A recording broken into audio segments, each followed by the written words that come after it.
are now listening to the War Report Podcast Network. What is up, everybody? Welcome back to the College Loop Podcast, episode 90 of the College Loop Podcast. We are 10 episodes away from the 100th episode of this show. So that's cool to think about. That's going to be what, in 3 weeks? 3 weeks? 3.1 weeks. There we go. 3.3. Or whatever, however math works. 3.3, 3, repeat it. 3.1 in baseball lingo. Yeah, there we go.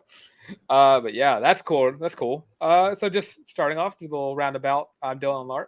I'm doing good. Tarr, how you doing, buddy? Never better, man. Media day behind us. We have an actual celebrity on the show right now, and Mr. Colin Beyersdorf making his appearance on the Paul Feinbaum show, and want to give him a huge shout out and tell him how proud we are of him. College Loop's very own. I know Eagle Eye TV's very own, but also something that everyone else in this group right now, or on this call right now, is super proud that you're representing such an awesome brand in such a great way, Colin. So super proud of you. Yeah, I had a blast at Media Day. Obviously, like you said, got to go talk some ball with Paul Feinbaum. Just hanging out, always fun. Yeah, just me and him talking ball. It was my first Media Day. It was awesome to be there. Met Mike G from the War Report. So sorry I didn't come by the table after, but yeah, it was a blast. Yeah, and Daniel, let's know how you're doing, buddy. Back home from vacation. Always a good time. Relax for a little bit. Just happy to be back, even though I didn't miss any time from the loop related to that. But yeah, it's good to be here. Right on, dude. Let's jump into football, Dylan. Let's do it. Got a lot. Just jump right into football. This is going to be a very football-heavy episode, so hopefully that watch time. Which episode isn't around here? But should we do Media Days first or Theoretical Thursday? Yes, absolutely. Let's run through Media Day real quick, and then let's get to Theoretical Thursdays. All right. So Auburn had their SEC Media Day on Tuesday at, again, 1 p.m. You always go watch that. It's on YouTube, wherever you can find it. Just look up Hugh Freeze Media Days. And I got to say, Auburn, Hugh Freeze and Elijah McAllister, Luke Deal, and Cameron Stutz all had a really, really successful Media Day. And Auburn, like I said in the last show, was one of those teams that really desperately needed that more than anything, because you're first-year coach, a guy who's kind of a controversial figure, and you go into media days, you talk about how the culture's changed. You talk about how players are buying in, how the fans are buying in. He brought up the whole season ticket record. Excuse me. This was a very successful media day for Hugh Freeze and co. And I think that we'll get into more of the questions that are answered. And if you watched the last episode, you already knew what questions he was going to get asked, because I was about to say, can we shout ourselves out for a second? We batted 1,000. But just to knock this conversation out of the way real quick, just to throw it away. Jarquez Hunter was mentioned, and I think Hugh Freeze answered it in the absolutely correct way you possibly can in the circumstances. Sure. You leave it alone and you say, I'm not getting in the way of that. And that's pretty much what Hugh Freeze said. I want to kind of open this one up to Colin here and get his thoughts, since we had boots on the ground about at SEC Media Day. And I think there's a true element of being able to read a room when you're there in person, better than just watching it on TV. Colin, your overall thoughts and takeaways from Hugh Freeze and co. at SEC Media Day. The floor is yours, Mr. Beyersdorf. Yeah, I think everyone there represented Auburn very well. Obviously, there's a little bit of cloud behind Hugh Freeze coming back to the SEC, and I think he handled that perfect. He talked a lot about getting a second chance and how just grateful he was for that opportunity for Auburn. And to me, it felt like truly in that room, this was the first time that Hugh Freeze has been like in control of his own destiny since he was at Ole Miss. Like, he felt like he controlled the room, and it felt good for me going forward. It gave me a lot of hope. And mixing in some comedy and trying to even, I respectfully, I think Hugh Freeze is a little bit of a cornball sometimes, but just a little bit. Yeah, for sure. I think that comes with the generational thing, though. But I thought tasteful, right? And Daniel, your thoughts? This is like Colin said, there's certainly this cloud that follows Hugh Freeze pretty much wherever he goes, and will be that way for pretty much the rest of his career, just inherently, right? I thought he handled that beautifully. I want to get your thoughts on that, as well as his comments about the trajectory of the Auburn football program, and him commenting that he sees Auburn in the upper echelon of the SEC. Sure. So, yeah, kind of like you and Colin and Dylan have already said, the past is what it is. The one thing about the past is you can't change it. Everyone makes mistakes. I'm not condoning the mistakes that he's made at all. Sure. But he is in the very unfortunate position where, anything he does, there's a camera in his face. And it has been that way. Yeah. Your life's not your own when you're at that level. So, yeah. But kind of like Colin said, I think he handled it well. He seems remorseful. And, yeah, kind of like as far as the trajectory of the program, Tarr, you've said this before, there are plenty of doubts about Hugh Freeze's character. And I'm not going to say rightfully so. I'm not going to say not rightfully so. That just there are. But no one doubts that he can coach football. I've heard you say that a million times. And I would have to agree because if you look at it, I mean, it's just hard to disagree. He turned an Ole Miss team that was really, really down bad when he took over the program to back-to-back wins over Nick Saban. Not very many people have done that. So, yeah, the trajectory of the Auburn program under him is good. It is heading in the right direction. Speaking of Nick Saban, let's talk about that quote from Hugh Freeze about Nick Saban. And I know it ruffled some Auburn fans' feathers to hear the head coach of your football program say that that Nick Saban is the king. Let me go ahead and lay this out in black and white where I stand, fellas. I'm going to open this up to the whole table. We'll let Dylan go first here because I think he's going to echo my sentiment. I think Hugh Freeze gave the perfect response about Nick Saban, about saying, I respect folks, love him. I know you love to hate him. Nick Saban is the greatest college football coach of all time, period. And we are watching masterclass college football coaching. And Hugh Freeze acknowledges that. But he also acknowledges that he's the only coach since 2007 with multiple wins over Nick Saban in back-to-back years specifically, and said, yeah, I respect him. I'm going to continue to respect him, but we're going to try to beat the hell out of him. I don't think there's a better way to answer this, Dylan. No, because you're looking at it, and Alabama, for what Georgia is currently, Alabama has been for the past 16 years. Yes. Bama is the gold standard for a longevity of success in the sport. Longevity. What did I say? Longevity. There we go. But you see what Saban has done in Alabama and the time that he's been there, and the national championships that no one else has more than he does. You have to respect him, and if you don't respect him, it's just because you're upset you don't have him. And it hurts Auburn fans to say Nick Saban is the greatest coach of all time in college football, and there's no argument about that. And if you want to argue about that, your other option is the other Alabama coach that was there, Bear Bryant. Pick your poison there. But Hugh Freeze, the only active SEC coach that has beaten Nick Saban twice. And you look at it, and he didn't just say, I respect the king. He didn't just stop there. He said, I respect the king, but I want to beat him. And that right there is exactly what you do. Respect your enemy, but acknowledge the fact that you are wanting to punch them into the ground at first glance. And this is not like, oh, Nick Saban's his buddy. That's not him saying condolences to his friend. That is him saying, I respect Nick Saban as a coach and a person, but when it comes to playing Alabama, I want to beat the ever-loving snot out of them. And he said it a little nicer than that, but I think that is exactly what you should say in that situation. 100%. And there is an element, like I said, folks, I know you hate him. I know that people watching the show hate Nick Saban.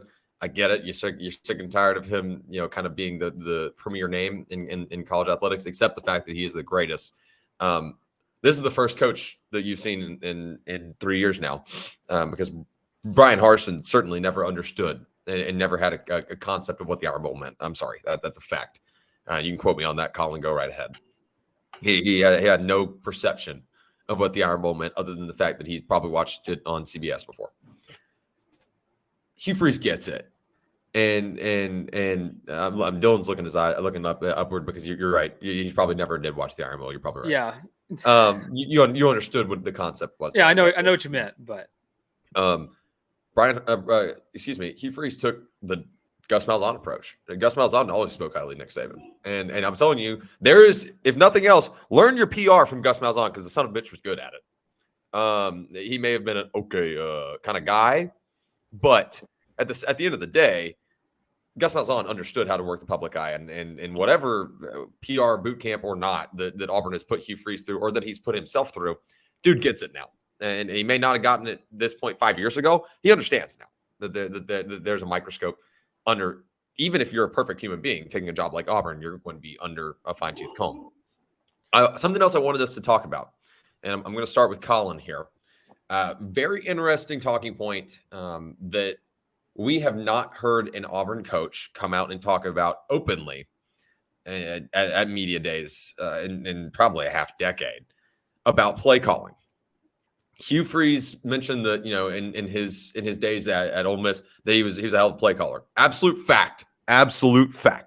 Then he mentioned that he didn't do a great job at Liberty. Also true. 100% true.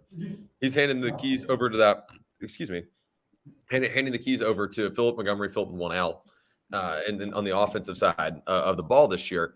And Auburn fans, you guys should be happy to have a head coach that will look you in the eye now and say, look, I'm not calling plays. Or if he's going to call plays, would have told you right now, hey, I'm calling plays. But that is something that has been absent for quite literally a half decade. The last few years of the floundering Gus Malzahn era, which is probably the right way to describe it, right? Was, oh, I'm calling plays. Now I'm not calling plays. Now I am calling plays. Now I'm not calling plays. Brian Harsin really never told us who was calling plays until he absolutely had to or wanted to throw someone under the bus. And Hugh Freeze is telling you right up front and honest, hey, look, I'm not calling plays. Colin, I think this is a good thing. You know this in advance, right? Yes. So coming as a Denver Broncos fan, we just had the Nathaniel Hackett experience with play calling. And so I can 100% say with complete certainty that if your head coach can look himself in the mirror and say, I'm not the best man to call plays, that's a huge thing. And so Hugh Freeze saying that and saying that Philip Montgomery's got it. He talks so highly of him, how their systems are similar and how Philip Montgomery brings stuff that Hugh Freeze does not have and will improve the offense. I think that just bodes well for the Tigers going forward. Yeah, and you look at it from you look at another coach in the SC who got asked about the same question, who also hired another controversial figure who got hired in the SC this offseason in Bobby Petrino. Jimbo Fisher flat out said that, yeah, maybe I'll call plays, but I'll accept some suggestions from Bobby Petrino. And then you have Then why'd you hire him? Exactly. You just hired a dude who's just gonna put your entire program under a bigger microscope than you already are. There's an argument that we said that Texas A&M is under a bigger microscope than Auburn is right now. Oh, for sure. That's not an argument. That's a fact. Yeah. And Hugh Freeze acknowledges, and maybe that he wasn't that bad of a play caller at Liberty. Maybe it was just the talent level of not having SEC caliber players. No, there was some questionable play calling. Let's be honest. Yeah. No, I'm not knocking on it. I still think Hugh Freeze is a good hire. I just also there were some questionable play calling. Okay. Situations. Yeah. And I look at what he said about Philip Montgomery, and same minds offensively, but different lingo. And I thought it was really cool. It's one of those things where I was thinking it's really cool how people say things, like whenever we talked about Ike Irish's ability to turn doubles into home runs and how that'd be dope. Right. How Hugh Freeze talks to coaches about game plans. And he talked to different coaches, and these coaches are now coaching at Alabama, or now coaching at Georgia, coaching at LSU, like big time Auburn rivals. And Hugh acknowledges the fact that he's been talking ball with all these different coaching staffs. Now they all know his lingo. And that was really cool how he's now kind of meshed together Philip Montgomery's lingo with his lingo, and kind of make a new language of offense together to kind of use an offense that people aren't going to know the plays right away. And we talk about how last year the play calling was very complex was the playbook, but simple was it in practice because it looked bad. Sure.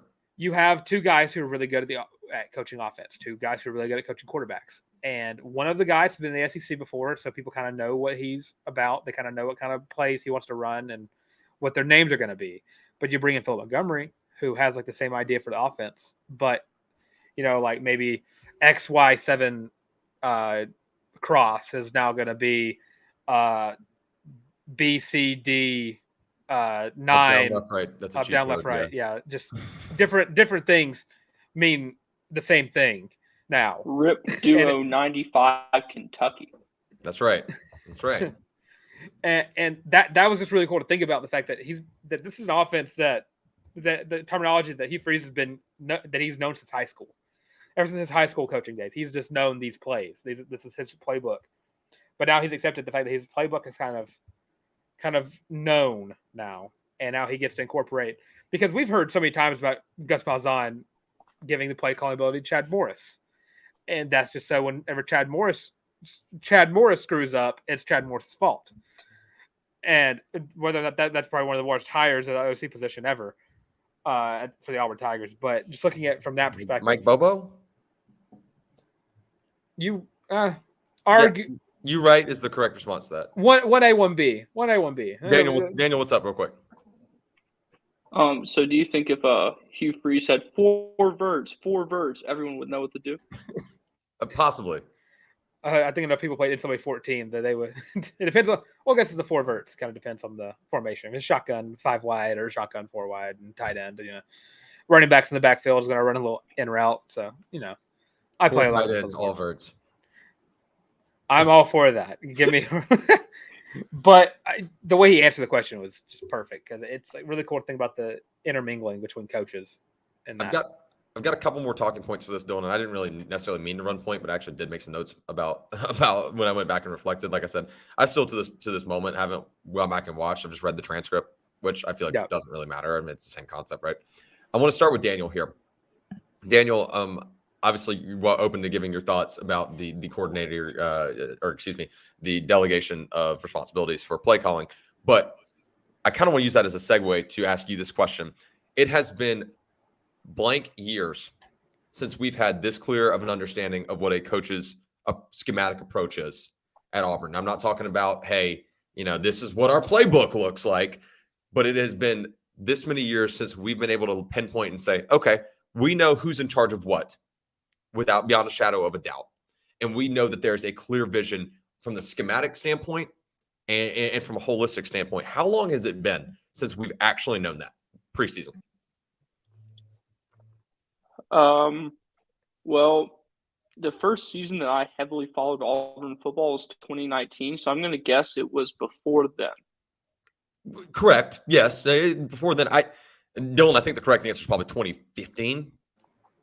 So is this like a question where there's a definite answer, or a question where it's kind of like my opinion? It's fluid. Okay. Well, I've given my thoughts on the matter because I don't know. Confidently not in the Harsin era. Yeah, right. That I'll sign off on that. Sure. Dylan, you want to take a stab at that one? I'm not saying there's a right or wrong answer. Run the question around me one more time, just so I can get it all together. Been blank amount of years, and Colin, you're welcome to chime in, but blank amount of years since we have had a clear vision or a clear understanding of where a coach's vision is at Auburn, schematically and from a holistic standpoint about who's delegated what responsibilities and what their overall philosophy is. Because I think we know, we don't know the X's and O's, and we shouldn't. We should never know the X's and O's, but we have a clear vision. Yeah, I would say between the 2014 and 2015 seasons, just because you come off of 2 pretty decent years, or one great year and 1 decent year for what it was for being 2 years out of the 3-9 season. But I mean, you can also argue 2017, where that looked like Gus Malzahn had a different quarterback, so he kind of had to spread out the whole play calling ability. Because Gus Malzahn's forte is not pass first quarterback. It's always been the true dual threat guys, and that's kind of what Hugh Freeze has been rocking with during Liberty, and that's what he had the most success with. Sure. But you kind of see in 2017, Auburn had the most success, and since 2013 at that point, whenever Gus Malzahn was able to take a step back, when it's like, my offense is, everyone knows my offense. I'm going to run the ball. I'm going to up tempo, all that jazz, all the stuff he wrote in his book, and he kind of backs off and lets Jarrett Stidham kind of do what Jarrett Stidham does with, I think, 2017, was that still Lashley? Or I'm not the OC. Yeah, yes, 17 Lashley. Yeah, and that would have been like one of the last years of Lashley too, and that's why he got hired, is because Auburn saw the change in the everyone saw the change in the Auburn offense with a different quarterback. Like, if Gus Malzahn can't coach this guy, he's willing to take the step back, and now we're seeing that with Hugh Freeze in year one that he's one to do that. And I think you're looking it up. It's either Chip Lindsey or Brett Lashley. It's one of those two. And Kenny Dillingham, I think, was 19. I'm trying to remember all the coordinators Auburn's had since then. Because I think Lindsey. Yeah, and that's why he got hired. That was actually his first year back. Yeah, because then he went to Troy either after that season or the year after. Right. But you finally see Gus Malzahn take a step back. He's like, I can't coach this guy like I can with Nick Marshall. Right. And he takes a step back because Jarrett Stidham is nowhere near the athlete Nick Marshall is. But he's that much better of a passer. Sure. And Gus Malzahn saw his forte, take a step back, let Lashley step in. And that's kind of why Lashley has been seen as kind of an up-and-coming coach now, because he knows how to. He's also doing very well at SMU. So yeah, that's what I'm getting at. He's doing very well at SMU because of what people saw in 2017 whenever he was able to control that team. Yeah, sure. Absolutely. Colin, if you want to chime in, go ahead. Otherwise, I have one last kind of closing question before we get over to Theoretical Thursdays. Yeah, I'll pass on that one. I don't got anything to add that's not been said. Sure, I get that. Last question here, guys. Super, super important. Hugh Freeze said that the Auburn family was fractured, and it's something he hopes that he can repair. We talk a lot about the Auburn family on the show. Something super, super important from Dylan and I's perspective as alum. And I hate to sound like, the old wise man here in the room, because I know Colin and Daniel, you guys are still very much in the middle of your tenures at Auburn. Please soak it up and enjoy it on our accord. But something that's super, super near and dear to my heart, near and dear to Dylan's heart, and a very real thing. There was a disconnect within the Auburn family and Auburn fan base, rather, between the fans and the Harsin administration, between the fans and each other during the Harsin administration, and in hell, the fans and each other and the end of the Gus Malzahn administration. There is an inherent on the football side of things disconnect and that needs to be repaired. Is Hugh Freeze the guy that can mend that, at least for the time being? I mean, there's going to be discontent in every single fan base at any given time. That's going to happen. You're going to have your I guess negative Nellies, if you will, but there is an element of, can you please the masses? Daniel, you've got your hand up, so I'm going to let you go and open this one. I'm sorry, Colin, I'm not trying to jump you, but give me your Colin. I was going to let Colin open this, but you're Take it, Daniel. Go for it, Daniel. Okay. All right. If Colin's cool with it, I'll go. So I feel like the hiring of him was so controversial that it starts off in a pretty rough place still.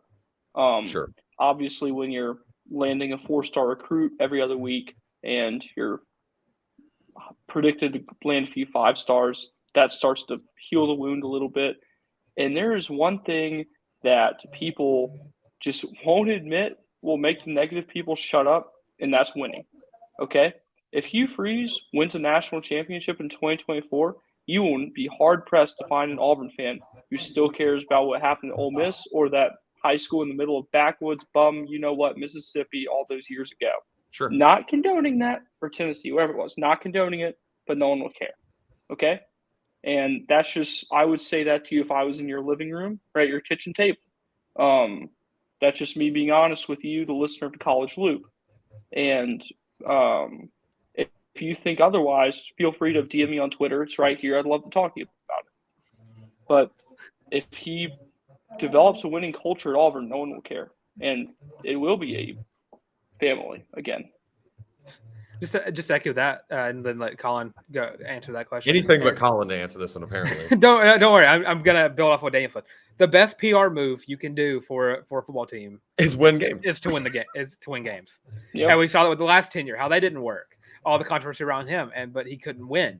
So it kind of built up this like disparity and utter just this hatred for the coaching staff and just people just not wanting to watch the team. And you saw that explode after Arkansas. And I'm talking my hands very much if you're watching, if you're listening. I feel like part of it is when you're winning, people don't get bored. People don't start to look for things to get the guy out. Yeah. So, yeah. And it helped to put Cadillac Williams in the interim head coaching stuff because he kind of picked up those Yes. pieces and kind of put it together. Might be the And- best PR move by Auburn athletics in recent memory. Oh, for sure. Because Not, you have not to say Cadillac didn't deserve to coach ball. I mean, hell, he earned that. he's earned coach that. in waiting. Believe me, in a couple of years, if Hugh Freeze gets leaves or whatever, Cadillac is going to be the head coach of the Auburn Tigers. And you're never going to find another head coach that's going to have the entire backing of the fan base like this. But what Cadillac did is he put the pieces back together that Harsin scattered everywhere. Now it's Hugh Freeze's job to be the glue that keeps those pieces together. Colin, is Hugh Freeze the guy? I think he can be. Obviously, like Daniel said, he's a divisive character coming in. But when you're landing recruits and you're winning football games, all that disappears. It's not hard to make Auburn fans love Auburn football. You just have to win games. Absolutely. Yeah, you summed it up perfectly. Daniel, you had something to add. Go ahead. Harsin just reminds me of like a kid who will not study for a test. Everyone will tell them they need to study for a test. He'll make a 42 on the test, and You'd he'll be be like, shocked. "Why'd I fail? No, yeah, actually, that's a Teacher perfect screwed me over. perfect The fans are mean." perfect synopsis. No, that's a great Piece of point. shit. Man up. What it boils down to, I mean, and this is the last Brian Harsin piece I'm gonna mention real quick, and then I'm gonna put a kind of a little bow on what you guys have said and kind of echo your sentiments. Brian Harsin was a loser on and off the field. Period. Brian Harsin's just a freaking loser. He's a loser in every sense. He can't control his house. He can't control his football program, and he steals cars. That's not slander. That's true. Okay, maybe the stealing car. Well, that part's really funny, by the way. That lore is hilarious. The fact about not being able to control your house, not being able to control your program, I can actually get behind that. Dude's a loser in any every capacity, and an actual loser on the football field. So I mean, there's that. But to echo what Colin said, and I think he said it pretty much perfectly. Auburn fans want to love Auburn more than anything in the world. They do. They absolutely do. That whole big game boomer bullshit when someone came out and said, when they came out and said that the problem with the football program is the fans. Auburn fans, hear me now, hear me well. That's bullshit, and don't let anybody lie to you. You are not the problem, and you never have been. We can point fingers. You are not the father. Yeah, that's exactly. We can point fingers at the powers that be, and I'll lead the charge. I'm right there behind you. I'm in your corner. But that being said, Auburn fans want to love Auburn, like Colin mentioned. You give them a half decent product to get behind, and they're in business, and they're all on board. What we saw this past fall when Brian Harsin was removed from his position, and Cadillac Williams was the fearless leader of this charge, and I do mean fearless leader because the some bitch dove head in, and he was all in. Was how proud Auburn fans were of a guy, and it does help that it was Cadillac, no doubt, absolutely no doubt about that. But a guy who was committed to getting better and taking this program back to where it can be. Auburn fans, when somebody tells you that Auburn football historically is not one of the premier programs in college intercollegiate athletics and on the football side, look them dead in the eye and tell them that's bullshit. And tell them at Beyersdorf Tarr wants to talk to you. I'm being serious. And this is not just me getting on my Auburn, high horse, whatever you want to say, sunshine pump. This is a historically very good program. You can say what you want. It is hard to win national championships. It's even harder to be relevant year in, year out. And Auburn has achieved that in large over its entire tenure as a football entity.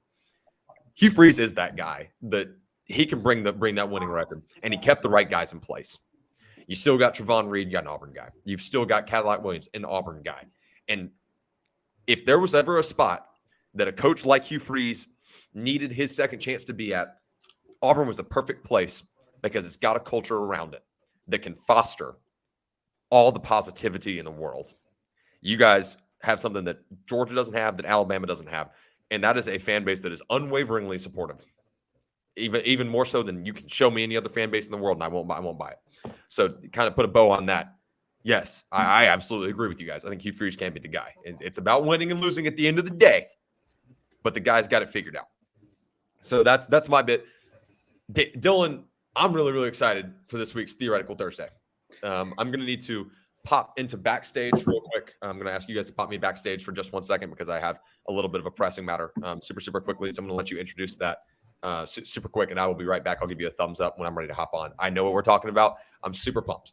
So if you guys could throw me backstage, I'm going to throw it over to Dylan real quick for Theoretical Thursday.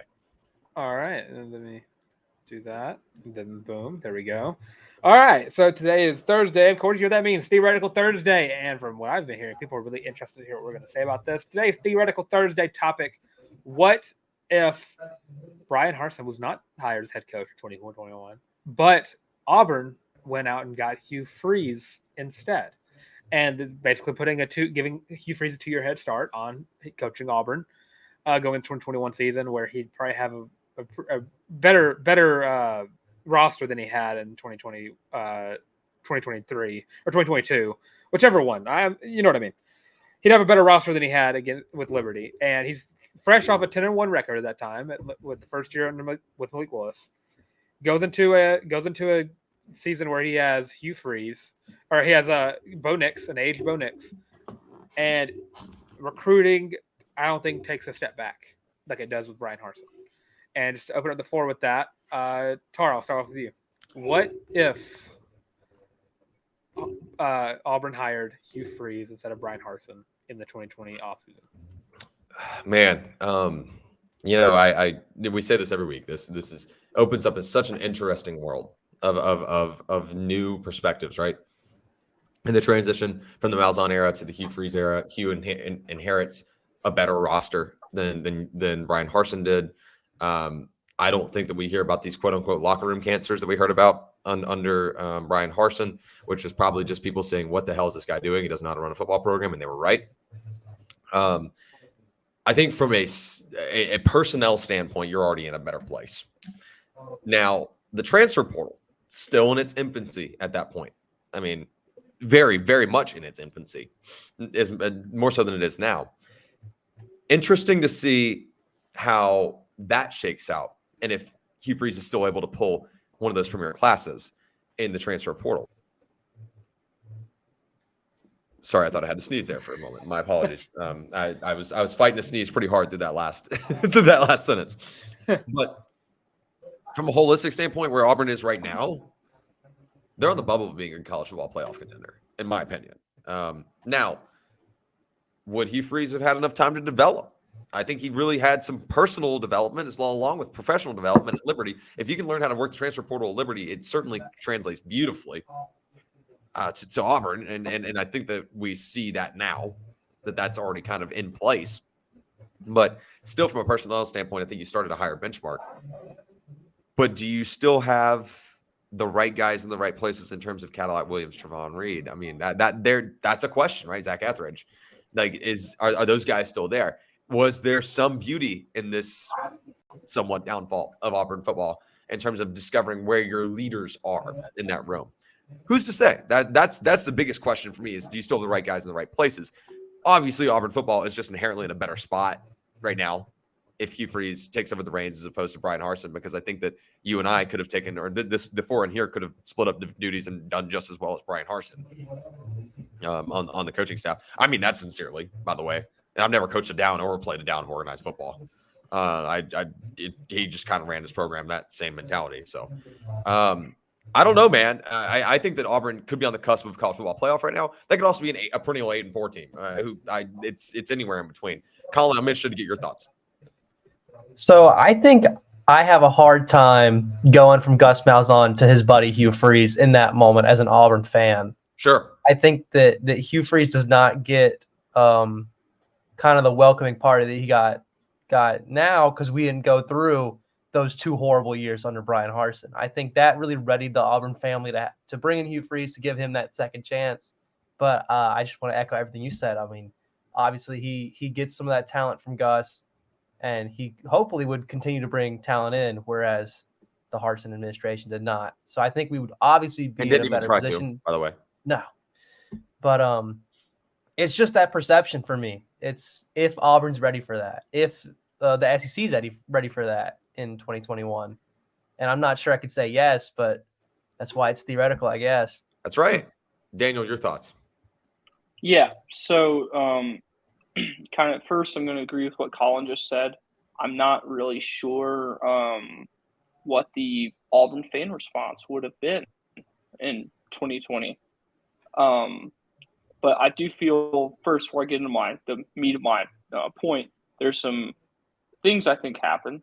Number one, Bo Nix finishes his career as an Auburn Tiger. I feel like we could all agree. Absolutely. That's a good take. 100%. But in the off season between the 2020 and 2021 season, we have one hell of a quarterback battle between Bo Nix and Malik Willis in his return to Auburn. Because you best believe that if Hugh Freeze is coming back to try to rebuild an SEC program, he's not going to take his biggest asset with him. If you honestly believe that, you're an idiot. I'm sorry. So Malik Willis is back on the Plains. And what I think would end up happening there is the quarterback situation would be Bo Nix was there to throw, Malik is there to run. And I feel like they would have figured out a pretty good offense. TJ Finley's never an Auburn Tiger. Hallelujah. Shout out. I don't think anyone would be disappointed about that. Malzahn had Cadillac Williams as his running backs coach his last year at Auburn. He did a good job. So I don't see a reason that Cadillac wouldn't be a part of the picture still, which means like Tank Bigsby was already in place. Jarquez Hunter was already on the way. I still think you end up getting Sorry, it's been a long day. I still think you end up getting Jamari Alston and Jeremiah Cobb and guys down the line.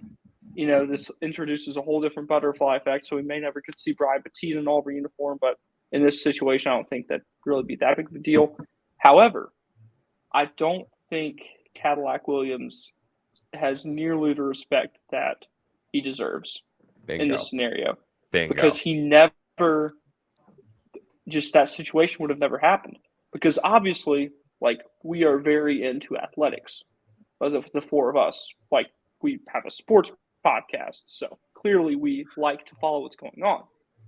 What about all of the Auburn students who, you know, and I'm not disrespecting, if it's not your thing, you just want to show up on game day with your friends and you're just very casual about it, that's fine.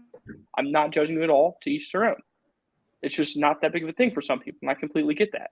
They did not know who Cadillac Williams was until he was the talk of the town. Sure. So I don't think Cadillac Williams nearly has the respect he deserves. Like I said, I don't think he's the assistant head coach. And like Dylan said earlier in the show, I don't think he's the head coach in waiting at this point. Maybe you don't have a plan B. Maybe things are going well. Maybe Auburn is on the bubble of being a playoff contender. Maybe they're just a perennial 8-4 team. I still think there would have been a slight step back just from, like Colin said, we're going from Buddy Gus to Buddy Hugh. So I think they would have gone from 8-4, 9-3 to 7-5 for a little bit. But yeah, I think he would have gotten going, and I feel like Auburn would just kind of be in that position that they were in between 2013 and 2019, where for the most part, you're just going to be one of that teams that's always just a few bricks short of a load. An SEC championship game appearance, a New Year's Six bowl appearance here and there. The question is, when you get to those bowl appearances, do you lose them? Because Gus Malzahn coaching a bowl game is one of the most pathetic things I've ever seen. And I love Gus Malzahn. Agree. I was disappointed when Gus Malzahn got fired. I was one of those Auburn fans. Agree. Also agree. So he could not coach in a bowl game, and I'm not going to act like he could. I do think Hugh Freeze can. I've been in a bowl game Hugh Freeze coached in. He did a great job in the Birmingham Bowl in 2013 against Pitt. So, yeah, I think Auburn's in a little bit better spot. Dylan, before you feel a very long answer for a very short answer. So, yeah. A little bit of a synopsis there. Daniel, you pretty much just said Malzahn 2.0. Don't disagree at all. Don't disagree. No. I'm it with took you. me 5 minutes to say that, but yeah. No, I think everything you mentioned was important. I think there was a breakdown, but in large, Malzahn 2.0, I don't disagree with that. Dylan, before you jump in here, I do want to point out kind of a common theme here. The best thing Brian Harsin ever did at Auburn University might have been getting fired. And I mean that actually with some sincerity beyond the fact that I've called him a loser a lot today, and I will stand by it. Brian, go ahead and block me on Twitter because you got your feelings hurt. I don't really care. The best thing Brian Harsin might have done at Auburn was get fired, because that opened the door for what we had no idea. We joked about this, right? Dylan, we were like, man, you know what? Oh, excuse me, I'm sorry. You know what would be fun? Let Cadillac Williams coach this team. And we joked about that. We talked about that, at tailgates and when we catch up. And then Cadillac gets named the interim head coach, and you just watch people rally. I mean, they rally behind this guy. That might have been the best thing to come out of the entire Harsin tenures. Now you look and go, wow, we got a guy that kids want to play ball for.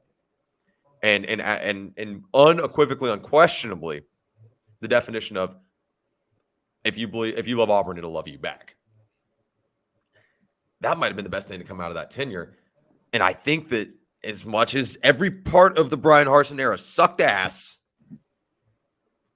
it might have wound up being for the better, because now you have a clear vision. Couple things. One, you let Hugh Freeze figure himself out that I think you need to figure out. But two, now you know how damn important it is to have Cadillac Williams heavily involved in this program. And I think he's the key to being involved. His involvement is the key to Auburn ever being a national championship contender again. Back to you. I just want to point that out because it's been a common recurring statement. I think we're all on the same page about it. Yeah, and I always go back and I look at that 2021 Iron Bowl, that 4 overtime game that Auburn was in it until the very end, until John Mechie did a little out route. And I believe that was Mechie, right? Yes. Yeah. And I look back, and losing the Iron Bowl sucked. It sucked. It took a blow. A tear was shed. But in the long run, I am A-okay with the fact that Auburn lost that Iron Bowl strictly because it meant Harsin didn't get extended.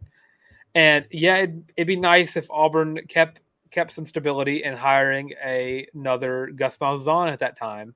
But like you said, Tarr, I think you needed those 5 years at Liberty to really get settled down and figure all the stuff out. Because at this point, he was only 2 years out of his hiatus from college football, and he just got out of the COVID year. And I think with that, I look at recruiting, and I think Auburn definitely stays pretty on par with what they were, to top 15, top 12 in recruiting every year with Hugh Freeze. But to get to where we are now, you'd have to go through the lowest points of the fan base. And we talk about Cadillac a lot because he deserves it. You look at that Texas A&M game. The score was 13-10. But if you look at the stands and look how people reacted, people were about to rush the field for a 13-10 win for the 4th win of the season, because that's just how much Cadillac got this fan base back on track. Auburn does not break the season ticket record at this point now if Hugh Freeze has been the coach since 2021, because it's just, you understand what you're getting, because this is just a guy who we hired who is just another Gus Malzahn, and those sentiments get very, very, very vocal. And because you fire Gus Malzahn, and then you hire a guy who coaches just like Gus Malzahn, and a guy who is not aged enough as a head coach at Liberty to really, really get that. And you look at it from that standpoint, and if Auburn didn't go through Brian Harsin, Auburn doesn't get the love and support for Cadillac. The fan base does not get rejuvenated, and Auburn does not go into the next few years of its program with bright eyes, bushy tails, and a hope that has not been there since 2020, if that. I think you just nailed it. I mean, I really don't have a ton to extend on that point, to be honest with you, Dylan, because it's like having a really toxic ex-girlfriend or boyfriend, for that matter, someone that treats you like absolute dog shit. I feel like The Rock. It's the biggest piece of shit. But someone that treats you horribly and really never cared about your well-being to make you appreciate that next person or the one. I'm not saying Hugh Freeze is the husband to Auburn football forever. That's not the analogy I'm making. But you had to have an opportunity for you never want it. You certainly don't. But if you want to be great, you've got to go through kind of some serious adversity, not just as a team, but as a fan base, as a university, as an entity, to really, really understand what it takes to get everybody on board. Let's look at what happened under Gene Chizik after his national championship run and that horrendous, downfall of Gene Chizik. And Daniel, I see your hand. Give me 1 second. And then the rallying of support for Gus Malzahn in 2013. I mean, it unbelievable, right? Unreal. Just look at that premise. It's not dissimilar. I just think that this is more sustainable. Daniel, go ahead. What do you have in between that toxic ex and finding the next one that you really appreciate? You've got your brothers to pick you up. I was going to say your rebound, but yeah. Oh, dear Lord. Way to ruin my moment. Wow. You just really ruined my moment. Dang. All right. Well, I guess I'll chalk that one up as a loss because my moment got ruined. Can I throw out a little bit of history repeating itself for a second? Yeah. Okay. All right, Daniel, never mind. We're going to go right now. Let's look at Auburn football history real quick. And this kind of just clicked to me kind of on the fly. And I don't really know why I've not come up with this yet, truthfully, because I think there's a lot of validity here. So Ralph Jordan coached at Auburn from 1951 to 1975. Then you had Doug Barfield. Gross. Hell yeah. That's my guy. Folks, who followed Doug Barfield? Pat Dye. Pat Dye. I wanted to answer. Just saying. Table set, right? I think that those comps are pretty fair. And then after Pat Dye was Terry Bowden. Yeah, correct. And then was it Tommy Tuberville right after Terry, or is there someone I'm missing in between? Bill Oliver. Was that my an guy. interim coach? That's an interim coach. Just the 98 season. And then you get Tommy Tuberville. But rebound after rebound after rebound. Well, what I'm getting at is Auburn fans had at that point in time. That's kind of like Malzahn. Jordan being a different situation, obviously, but longevity, right? Long tenure. Nowadays, 7 years was out of one stop is a long tenure, or 8 years actually for Malzahn, right? You had your Jordan without all the accolades per se, but different game, right? Then you have your Doug Barfield and Brian Harsin, and now the stage is set for history to repeat itself. For Hugh Freeze to be the Pat Dye of that. Now I don't ever want to compare anybody to Pat Dye. May he rest in peace. I mean he is a legend at Auburn, rightfully so. But history repeats itself, and this is kind of just almost too convenient and almost a little bit of a cop out. I'm probably gonna have some people come after me for that, but the table's set, right? I like what you said. It's funny looking back at Auburn history now that Auburn has had. But except for the in between from going from Pat Dye to Terry Bowden, because I think Terry Bowden was a pretty decent. Oh, absolutely. It was worth. Absolutely. But again, Terry Bowden didn't have which one good season really in 1993, and that year kind of got thrown out the window because I think some kind of rule that Auburn broke. But you go Jordan, rebound with Barfield, Dye, Bowden. You kind of looked up with back-to-back. Great coach in Pat Dye and a decent coach in Terry Bowden. Oliver, Tuberville. And then you rebound with Oliver. Then you get Tommy Tuberville. And then you get a flashy rebound in Gene Chizik, who got a national championship, but eventually was not that guy. So kind of a rebound. Kind of a maybe this rebound will work out, but it didn't kind of thing. Then you get Gus Malzahn. And then you get maybe the worst coach in Auburn football history in Brian Harsin, based on how you feel about Doug Barfield in that conversation. That's a good poll question right there. No, it's not. Brian Harsin's the worst history in the hire of Auburn athletics. Continue. There we go. And now you kind of flash in the fact that Hugh Freeze is now finishing up a pattern. And outside of the Terry Bowden and Pat Dye era right there, it's history tends, like you said, history repeats itself, and Auburn got to have a rebound. Here's Hugh Freeze. Absolutely. I'm not saying that Hugh Freeze is the next Pat Dye. Nobody say that. Nobody try to put those words in my mouth. But it's not a bad thing if he's the next Tommy or if he's the next Gus Malzahn or the next Terry Bowden or any of like the later guys. It's not a bad thing if he's the next Tommy. That's Senator Tuberville to you. Thank you. But Colin, answer your question real quick. If Brian Harsin does not get hired as Auburn head coach, he is just still going to be he's going to be the most loved man in Idaho still forever and always. To answer your question, I just saw Harsin stays in Boise in this case Harsin still has some respect amongst college football fans in this world, which is hilarious to think about. But just to think of Hugh Freeze as the after the rebound, it just makes so much sense that this one, and even if it's like a Gus Malzahn level rebound, Gus Malzahn was competitive every 2 years really in the SEC. Every odd year, yes. Yeah, and nothing about that should upset Auburn. And I think after Auburn fans and after the Harsin era, I think Auburn fans would be okay with Gus Malzahn level like production, maybe a little bit more in those even years, like you were saying, but still be okay with the fact that we've been at rock bottom. We've been here before, but the rejuvenation of the Auburn fan base after what we had to go through with Potato Man just shows the love and support that this team wants to have for Auburn. And you saw that when 2-3 win teams played each other in Jordan-Hare Stadium, and it was a sold-out crowd for that game in Western Kentucky because people just wanted to sit down, watch Auburn play under a guy they knew that loved Auburn, wanted Auburn to succeed.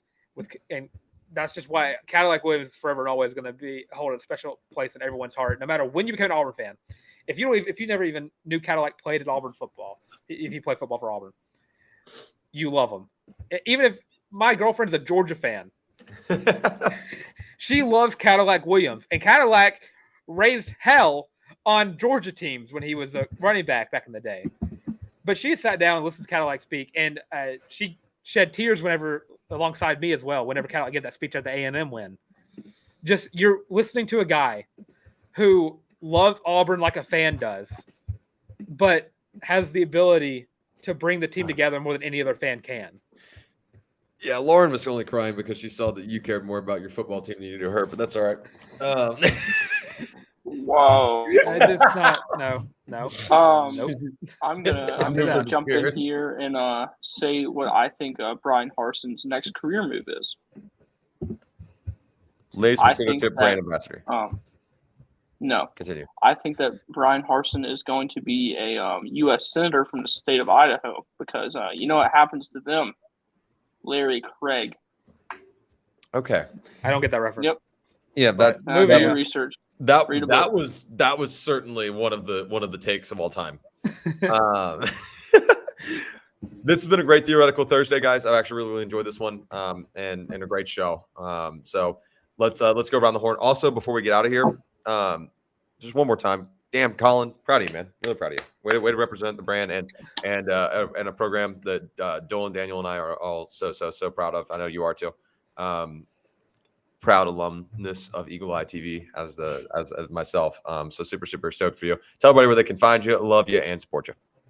Yeah, I appreciate you guys. But yeah, it's at Beyersdorf Colin on Twitter, BEYERSDORF.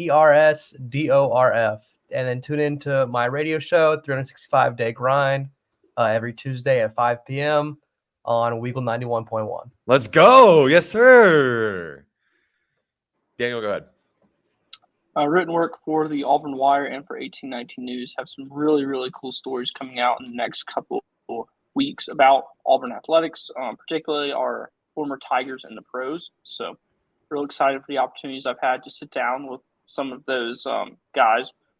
Some real cool stories. You can follow me on Twitter at Daniel J. Locke. It's right there. Yeah, that's pretty much it. Right on. I'm Harrison Tarr at Harrison Tarr on the Bird app. If you're following along with us here on the YouTube channel, make sure you like, subscribe, and ring the bell so you can stay up to date on all the newest college loop craziness. We've got a ton of stuff. We're putting out hashtag content every single day. Shout out everyone here in this chat. Shout out the greatest intern of all time, the GOAT, Colin Beyersdorf, for giving us the leg up there. Like I said, as always, if you guys have thoughts, questions, concerns, strongly held beliefs, demands, whatever, drop them in the comments here. We want to make sure that we interact with you guys as much as we can. We want to foster that communicational community here. We love all of our listeners here at the College Loop. You guys are the reason we can do this. Make sure you check out all of our friends over at the War Family of podcast network. That's the guys over at the Uptempo podcast and all the guys over at the War Report. As far as everything else on that front, Dylan, that's all I've got for today. I'll let you get us out of here. Yeah, I'm Dylan. I able to take on Twitter if you're watching. It's just right there. It's also in the description below, and all of our Twitters down there as well. And while you're down there, go ahead and like, comment, subscribe. Leave your topics for Theoretical Thursday. Ask us questions. What do you think about Hugh Freeze? Who should start at quarterback? All that jazz. And you can pretty much follow us literally anywhere. What TikTok. color will the Gatorade bath be for the first Hugh Freeze win? They're not going to dunk him for UMass, believe me. But yeah, follow us. Absolutely, you do. What? Continue. You absolutely do. Orange, yeah, for sure. Twitter, TikTok, Facebook, Instagram, all that jazz. All the Twitter and the YouTube are now well over 400 followers on both things. So we're getting so close right now. Turn me up. to Colin having to do a little dance on TikTok. So Get it in before his internship ends. exactly. And of course, tune into the next episode of the College Loop. We're going to be doing the defensive back preview and do a little conversation on should Auburn run a 2-quarterback set in 2023. But with all that being said, it's been the College Loop podcast.